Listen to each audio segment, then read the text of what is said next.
Bonjour et bienvenue sur votre chaîne Compta TV. Aujourd'hui, nous allons parler de la méthode à l'avancement.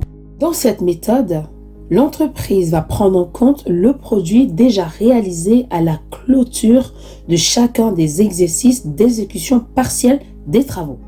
Cette prise en compte suppose une estimation fiable du résultat final prévisionnel. La fraction du chiffre d'affaires qui est enregistrée à la clôture de chacun des exercices est déterminée forfaitairement en appliquant un pourcentage d'avancement au chiffre d'affaires prévisionnel total. Le pourcentage d'avancement se calcule de cette façon. Au numérateur, nous aurons le coût des travaux réalisés en fin N et au dénominateur, nous aurons le coût final prévu. Reprenons l'exemple dans la première vidéo que j'ai sortie sur la méthode à l'achèvement.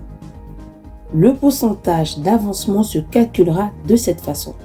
Nous allons prendre ici le montant des charges qui a été enregistré pour l'exercice N de 30 millions d'euros divisé par le coût total prévisionnel de la fabrication qui a été évalué à 50 millions. Ce qui nous donne ici un pourcentage d'avancement de 60%. Nous passons maintenant à la comptabilisation des encours d'exécution du contrat en exercice N. Le chiffre d'affaires estimé en fonction du pourcentage d'avancement se présente de cette façon. Nous allons prendre ici le prix ferme et définitif de 60 millions d'euros multiplié par le pourcentage d'avancement de 60%. Ce qui nous donne ici un chiffre d'affaires estimé à 36 millions.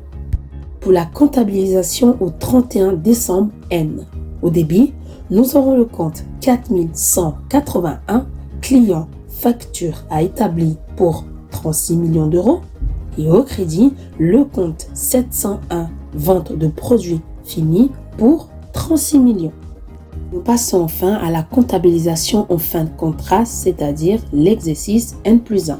L'écriture d'inventaire précédente est contrepassée à la réouverture.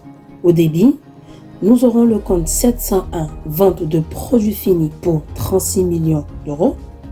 Et au crédit, nous aurons le compte 4181 clients facture à établir pour 36 millions d'euros. Et enfin, la dernière écriture. Lors de la livraison au client le 1er juin N+1, le chiffre d'affaires est normalement comptabilisé. Au débit, nous aurons le compte 411 clients qui va correspondre ici au montant tout compris de 72 millions d'euros. C'est-à-dire nous allons prendre ici le prix fermé définitif de 60 millions d'euros que nous allons multiplier par 1 plus le taux de TVA à 20%. Et enfin, au crédit, nous aurons deux comptes. Le compte 701 vente de produits finis pour 60 millions d'euros, c'est-à-dire le prix ferme et définitif, et le compte 44 570 état TVA collecté pour 12 millions d'euros, c'est-à-dire 20% de 60 millions d'euros. Et c'est la fin de cette vidéo. N'oubliez pas de vous abonner, de liker et pourquoi pas de partager. Si vous avez les moindres questions, n'hésitez surtout pas à les mettre en commentaire. Et nous, on se dit à la prochaine pour une nouvelle vidéo.